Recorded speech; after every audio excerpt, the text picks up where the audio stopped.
तो my dear student, कैसे हो आप सब। आई होप कि बहुत अच्छे होंगे।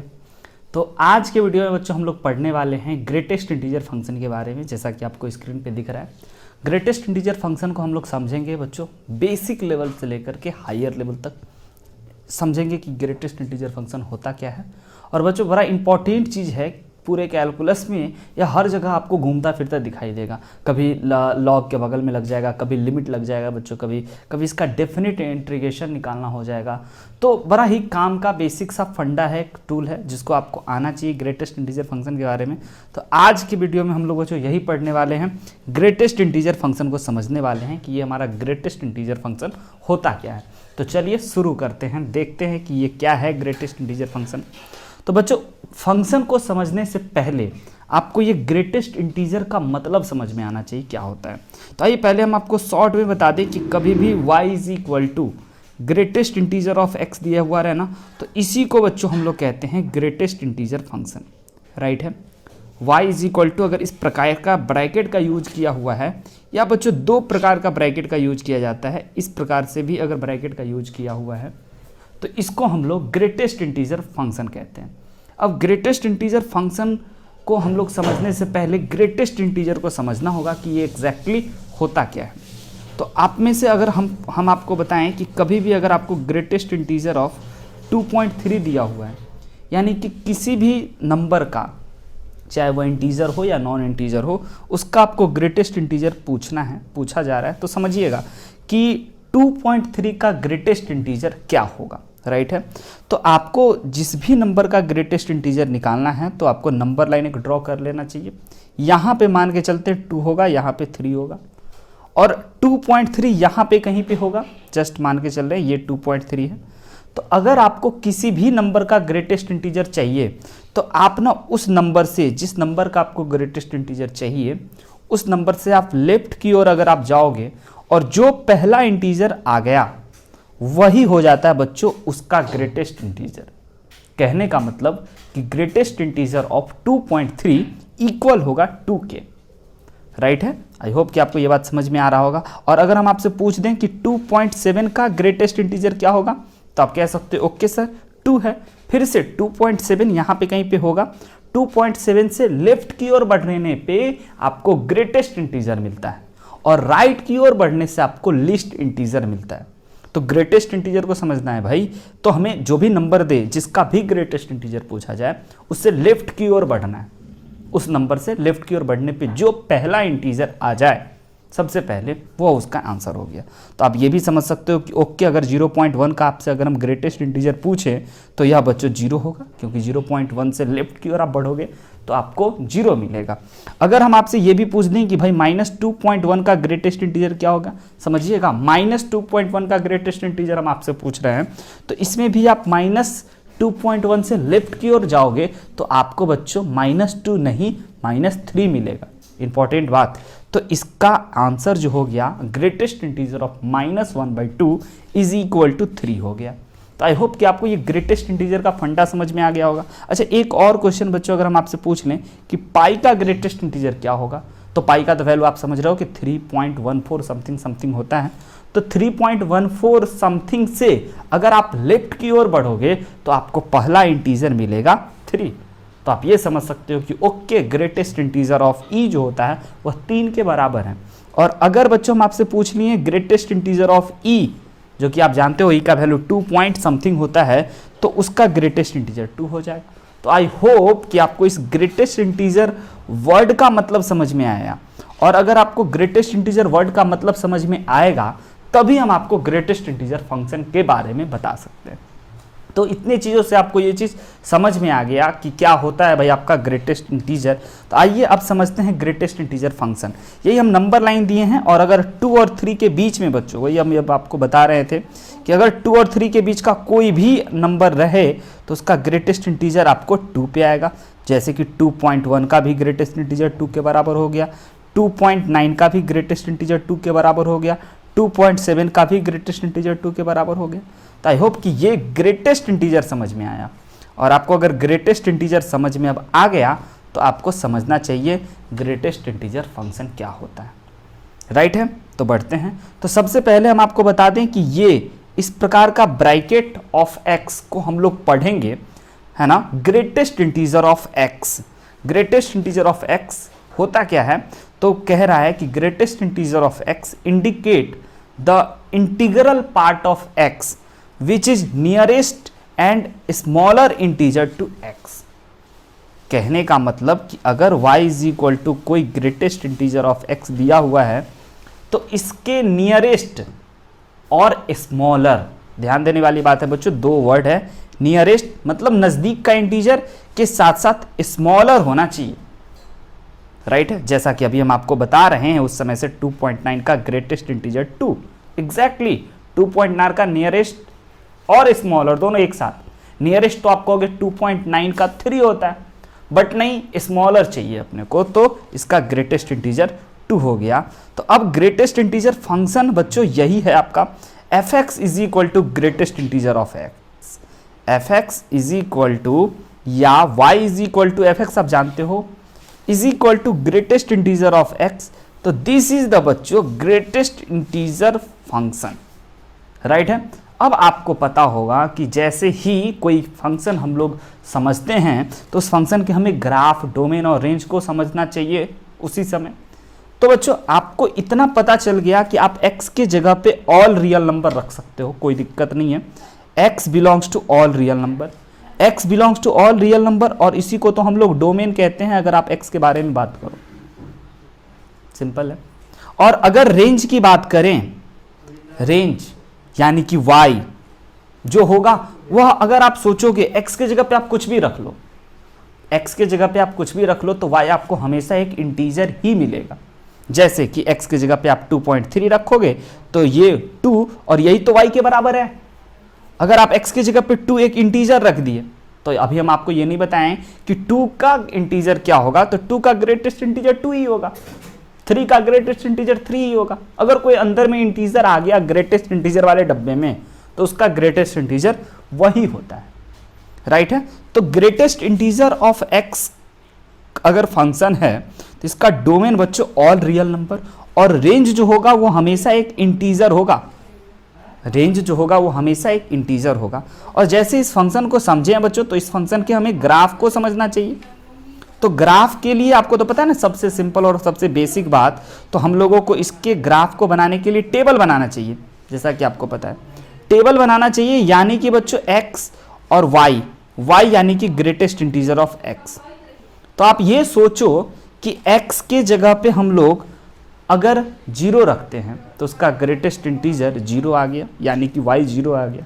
और अगर x के जगह पे 0.1 रखेंगे तो भी उसका ग्रेटेस्ट इंटीजर 0 आ गया, 0.2 रखेंगे तो 0 आ गया, 0.3 रखेंगे तो 0 आ गया, 0.5 रखेंगे तो भी 0 आ गया। Greatest integer of 0.5 is equal to 0।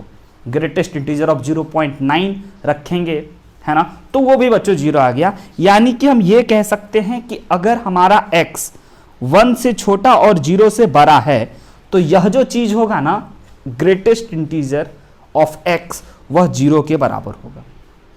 अच्छा, दूसरी बात, अगर आप x के जगह पे 1 रख दिए तो उसका ग्रेटेस्ट इंटीजर, इसमें फंक्शन में बच्चों अगर आप x के जगह पे 1 रख दिए तो y 1 हो गया, और अगर आप x के जगह पे 1.1 रख दिए तो भी y आपका 1 हो गया, 1.2 रख दिए तो भी 1 हो गया, 1.3 रख दिए तो भी 1 हो गया, 1.9 रख दिए तो भी 1 हो गया। तो इसका मतलब आपको ये समझ में आ गया कि अगर हम लोगों का x 1 से 2 के बीच में बिलोंग करेगा तो y जो है यानी कि ग्रेटेस्ट इंटीजर ऑफ x जो है वो 1 होगा, राइट है।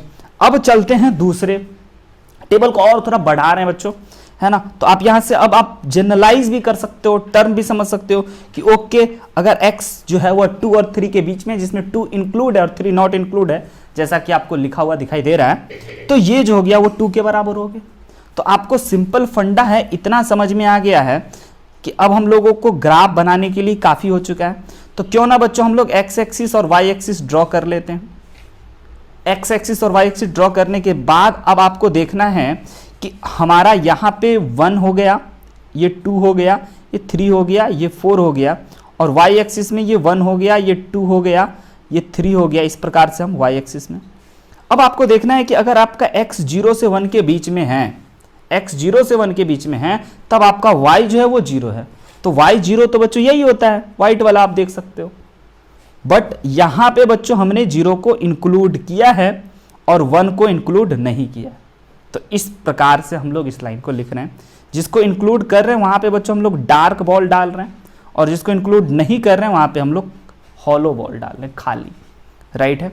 तो आप ये देख सकते हो कि अगर x हमारा 1 और 2 के बीच में होगा तब हमारा y जो है ना वो भी 1 होगा। तो देखिए x जब 1 से 2 के बीच में होगा तो ये हमारा 1 होगा, और यहां पे जब हमारा x 2 से 3 के बीच में होगा तो y जो होगा बच्चों हम लोगों का वह 2 होगा, जिसमें हमारा 3 नॉट इंक्लूड होगा और 2 इंक्लूड होगा।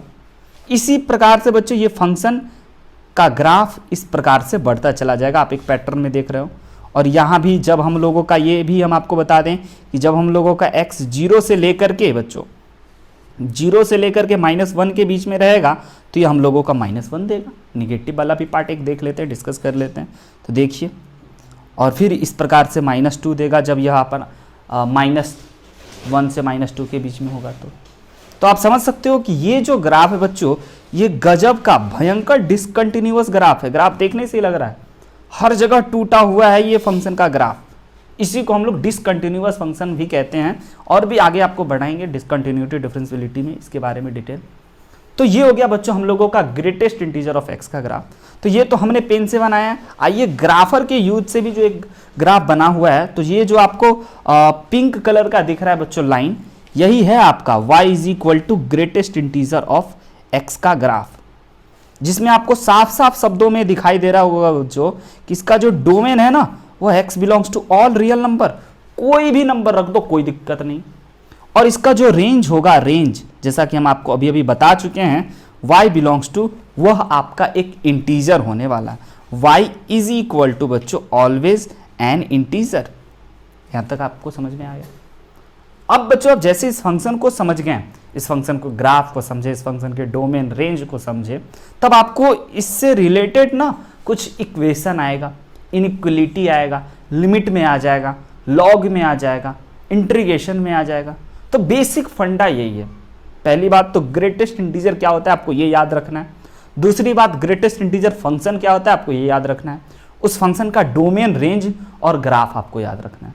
अब आप देख रहे हैं कि आपके स्क्रीन पे बहुत ही प्यारा सा एक सवाल आ गया है, सॉल्व करने को बोल रहा है कि greatest integer of x is equal to, अगर 3 है तो सॉल्व का मतलब तो आप जानते हो ना, x के बारे में बात करना है, x को बताना है कि x क्या होगा। राइट है। तो आप ये सोचो भाई कि x की जगह पे क्या क्या रहेगा तो उसका ग्रेटेस्ट इंटीजर होने पे 3 देगा। राइट है। x की जगह पे क्या क्या रहेगा तो उसका ग्रेटेस्ट इंटीजर करने पे 3 देगा। तो आप तो ये जानते हो कि अगर हमारा ये 2 है और ये 3 है नंबर लाइन पे, तो और ये हमारा अगर 4 है, तो अगर हम लोग 3.1 रख दिए x के जगह पे, समझना पहले, बहुत बेसिक सी बात है, तो इसका ग्रेटेस्ट इंटीजर 3 के बराबर। और अगर हम लोग 3.2 रख दिए तो यह भी 3 के बराबर। अगर हम लोग 3.9 रख दिए तो ये भी 3 के बराबर। तो आप पक्का समझ गए कि ग्रेटेस्ट इंटीजर ना आंसर 3 देगा। कब कब? जब आपका x जो होगा ना वह 3 और 4 के बीच में होगा तब। और अगर 3 से थोड़ा इधर घसक गया यानी 2.9 हो गया तो उसका तो ग्रेटेस्ट इंटीजर आपका 2 हो जाएगा। राइट ना। तो भाई इसीलिए इस क्वेश्चन को सॉल्व करने के लिए आपको पेन चलाने की आवश्यकता नहीं है, आपको बस ग्रेटेस्ट इंटीजर फंक्शन के बेसिक आइडिया रहना चाहिए, जिससे कि आप लिख सकते हो ओके x बिलोंग्स टू 3 से लेकर के इनफाइनाइट, 3 से लेकर के 4 तक, जिसमें बच्चों 3 इंक्लूड है बट 4 नॉट इंक्लूड, बिकॉज 4 का ग्रेटेस्ट इंटीजर जो है वो 4 हो जाएगा। राइट है। तो आई होप कि आपको ये समझ में आ गया होगा। हमने इसको सॉल्व कर लिया लॉजिक से बच्चों, इसमें इक्वेशन सॉल्विंग का कोई काम नहीं था, लॉजिक से बना। तो जो भी ग्रेटेस्ट इंटीजर है ना वो लॉजिक से ही बनते हैं। अब देखिए ग्रेटेस्ट इंटीजर का आपको इनइक्वलिटी मिल गया।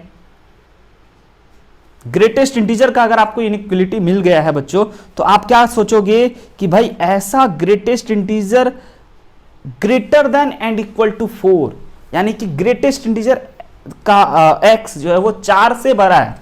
तो आप पहले नंबर लाइन पे देख लो भाई, नंबर लाइन ये रहा हमारा 4 और ये रहा 5, ये रहा 6, ग्रेटेस्ट इंटीजर 4 से बड़ा है। तो आप ये सोचो 4.1 का ग्रेटेस्ट इंटीजर क्या होगा 4, 4.2 का ग्रेटेस्ट इंटीजर क्या होगा 4, 4.9 का ग्रेटेस्ट इंटीजर क्या होगा 4, अच्छा 3.9 का ग्रेटेस्ट इंटीजर क्या होगा, तो आप कहोगे 3।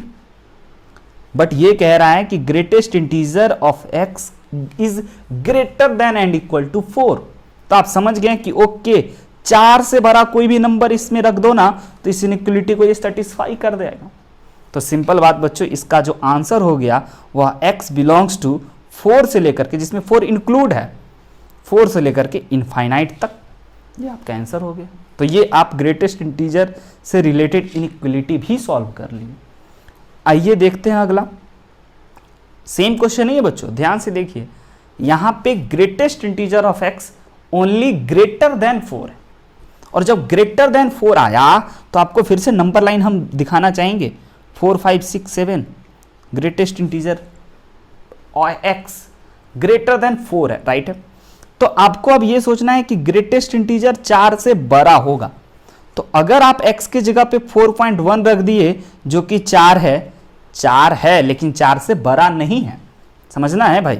तो अगर ग्रेटेस्ट इंटीजर 4.2 रख दिए, x की जगह पे 4.2 रख दिए, तो यह 4 है, 4 से बड़ा नहीं है।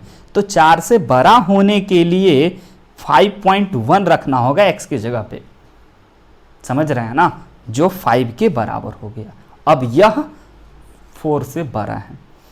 अच्छा अगर 5 रख दिए x की जगह पे तो 5 रख दिए तो greatest integer of 5 is equal to 5, right है। तो आप समझ गए कि ओके इसका जो आंसर होगा वह 5 से लेकर के इनफाइनाइट तक, जिसमें कि बच्चों हम लोग बोल सकते हैं 5 से लेकर के इनफाइनाइट तक। अब आपको यह सोचना है कि 5 को इंक्लूड करें या नहीं करें। अगर 5 को इंक्लूड कर लिए यानी कि ग्रेटेस्ट इंटीजर ऑफ x की जगह पे आपको 5 रखना है, और अगर आप उसकी जगह पे 5 रख दिए तो 5 का ग्रेटेस्ट इंटीजर 5 होता है which is greater then 4, right ना। तो यहां से हम लोग बोल सकते हैं कि ओके 5 इंक्लूड होगा और इनफाइनाइट तक चलते चले जाएंगे। तो ये हो गया बच्चों इस इनइक्वलिटी जिसमें ग्रेटेस्ट इंटीजर है आपको सॉल्व। अगले क्वेश्चन पे आते हैं। अब फिर से एक इनइक्वलिटी है, इसमें बोल रहा है कि ग्रेटेस्ट इंटीजर ऑफ x जो है वह 1 से 4 के बीच में लाई कर रहे हैं, 1 से 4 के बीच में है। तो बताओ x क्या, समझिएगा। पहले नंबर लाइन को फिर से हाईलाइट कर दें हम आपके लिए, 1 2 3 4 5। अब ग्रेटेस्ट इंटीजर x जो है वो 1 से 4 के बीच में, तो आप ये सोचो कि x की जगह पे अगर हम 1.1 रख दिए जो कि 1 है, और x की जगह पे अगर हम लोग 1.2 रख दिए जो कि 1 है, और अगर x की जगह पे देखिए 0.9 रख दिए तो ये 0 हो गया, नहीं तो x पता चल रहा है कि भाई 1 से शुरू होगा, 1 रखेंगे, राइट है, 1 रखेंगे क्योंकि 1 का अच्छा इक्वल टू नहीं है तो 1 नहीं रखना है, क्योंकि अगर आप 1 रख दिए तब तो ये 1 दे गया, अगर आप 1.1 रख गए तो भी यह 1 दे गया। तो ये आप ये समझ गए कि 2 से लेकर के, क्योंकि अगर आप 2.1 रखोगे तो यह 2 के बराबर है, और ये कह रहा है ना भाई 1 से बड़ा, 1 बराबर नहीं 1 से बड़ा और 4 से छोटा। तो बच्चों 2 से लेकर के, और 2 का भी ग्रेटेस्ट इंटीजर 2 होगा, 2 से लेकर के हम लोगों का 4 पे आते हैं। 4 का ग्रेटेस्ट इंटीजर क्या होगा 4, लेकिन इक्वल नहीं है, यानी कि 3.999 रखेंगे तो उसका ग्रेटेस्ट इंटीजर 3 हो गया। तो आप यहां से समझ गए हैं कि ग्रेटेस्ट इंटीजर ऑफ 3.9 जो कि 3 के बराबर हो गया, और ये बोल रहा है कि 4 से छोटा, 4 के बराबर नहीं, 4 से छोटा। तो 4 से छोटा होने के लिए आपको ये समझ में आना चाहिए कि हमारा ग्रेटेस्ट इंटीजर ऑफ x जो होगा वह 2 से लेकर के 3 के बीच में अगर आप कोई भी नंबर इस x के जगह पे रखिएगा, है ना, तो वह हमेशा आपका अच्छा 3 नहीं बच्चों 4 तक, बस 4 को नहीं रखना है, क्योंकि 3.9 जो है उसका ग्रेटेस्ट इंटीजर 3 होगा। तो हम लोग यहाँ से बोल सकते हैं ओके x बिलोंग्स टू 2 से लेकर के, राइट है बच्चों, 3 तक, 2 से लेकर के 4 तक, जिसमें 4 नॉट इंक्लूड, क्योंकि 4 इंक्लूड हो जाएगा तो वह आपका 4 के बराबर हो जाएगा। तो दिस इज योर आंसर, बहुत सिंपल सा बात। अब देखिए आपके सामने एक डेफिनेट इंटीग्रेशन का क्वेश्चन है, integration of 0 to 5 greatest integer of x dx बच्चों। तो अब आपको इसको अगर इंटीग्रेट करना है तो इसमें तो आपको पहले ये सोचना होगा कि डेफिनेट इंटीग्रेशन, आप कहोगे डेफिनेट इंटीग्रेशन बिना पढ़े हम लोग इसको कैसे सॉल्व कर सकते हैं। तो मेथड 1 तो है बच्चों कि अगर आप डेफिनेट इंटीग्रेशन पढ़े हो तब आप इसको सॉल्व कर सकते हो, प्रॉपर्टीज 3 लगा करके, लिमिट उसके अकॉर्डिंग तोड़ करके, है ना, यानी कि 0 से लेकर के 1 तक, और इस फंक्शन को हम लोग ग्रेटेस्ट इंटीजर ऑफ x लिखेंगे, और फिर 1 से लेकर के 2 तक, फिर 2 से लेकर के 3 तक, फिर 3 से लेकर के 4 तक, फिर 4 से लेकर के 5 तक, ऐसे हम लोग इसको इसके अकॉर्डिंग लिमिट को ब्रेक करेंगे 4 से लेकर के 5 तक। और तब जाकर के हम लोग देखेंगे कि भाई अगर x के जगह पे 0 और 1 के बीच का कोई नंबर रखा जाए बच्चों तो उसका ग्रेटेस्ट इंटीजर तो 0 होता है, और 1 और 2 के बीच का अगर कोई नंबर रखा जाए तो उसका ग्रेटेस्ट इंटीजर तो 1 होता है, और 2 और 3 के बीच का कोई ग्रेटेस्ट इंटीजर रखा जाए वो तो 2 होता है, और 3 और 4 के बीच का कोई रखा जाए तो वो 4 होता है, और 5 और 4 के बीच का अगर कोई नंबर x के जगह पे रखा जाए ग्रेटेस्ट इंटीजर में तो वह आपका 4 हो गया। तो आप समझ सकते हो कि 1 + 2 + 3 + 4, यानी कि बच्चों आपका आंसर हो गया 7 और 1 10, राइट है बच्चों। तो इसका आंसर आपका 10 आ गया, जो कि मेथड 1 डेफिनेट इंटीग्रेशन का प्रॉपर्टीज से बना, राइट है। अब बच्चों आपको कहोगे सर बेसिक आइडिया से भी इसको हम लोग बना सकते हैं, दिस मेथड 2। आपको इतना बात तो जरूर पता होगा कि definite integration of any function is area under curve, कि भाई 0 से, ये रहा अपना 0 से लेकर के 5 तक ये फंक्शन कितना एरिया बना रहा है, कितना एरिया बाउंड कर रहा है, वो इसका आंसर होगा। तो आप देखोगे कि दिस इज द बच्चों येलो वाला line the greatest integer of x का ग्राफ है, ये y = greatest integer of x का ग्राफ है, जो कि 0 से 5 तक ही पूछा गया। तो आप देखोगे ध्यान से तो आपको एक ट्रायंगल दिखाई देगा, अभी ये स्क्वायर दिखाई दे रहा है, सॉरी 1/1 का, और यहाँ भी देखोगे तो आपको एक दिखाई देगा रेक्टेंगल 1/2 का, जिसका डायमेंशन 1 2 है, और यहाँ दिखाई देगा तो आपको दिखाई देगा 1 3 का, और यहाँ अगर आप देखोगे तो 1 और 4 का। तो सिंपल अगर इसका हमें आंसर निकालना है तो इन सभी चीज़ों के एरिया को ऐड कर देते हैं। तो भाई एरिया ऑफ, है ना, area of this figure is equal to हो जाएगा बच्चों आपका, पहला जो स्क्वायर है वो 1 × 1, फिर दूसरा जो है वो 2 × 1 रेक्टेंगल है लेंथ इनटू ब्रेथ, फिर तीसरा जो है आपका वो 3 × 1, फिर चौथा है 4 × 1। तो आप देख सकते हो 1 + 2 + 3 + 4 जो कि 10 के इक्वल है, इससे पहले भी आपका आया था। तो आपको ये भी एक तरीका हो गया कि ये एरिया कितना बाउंड किया, वो एरिया यानी कि 10 हो गया। हमने इसको ग्राफ की मदद से और ग्रेटेस्ट इंटीजर के बेसिक डेफिनेशन से आपके लिए बना के रख दिया। आई होप बच्चों कि आपको इस तरह के वीडियो में मज़ा आया होगा। तो आज की क्लास में बस इतना ही रखते हैं, तब तक के लिए हंसते रहिए, मुस्कुराते रहिए और पढ़ते रहिए। Bye bye.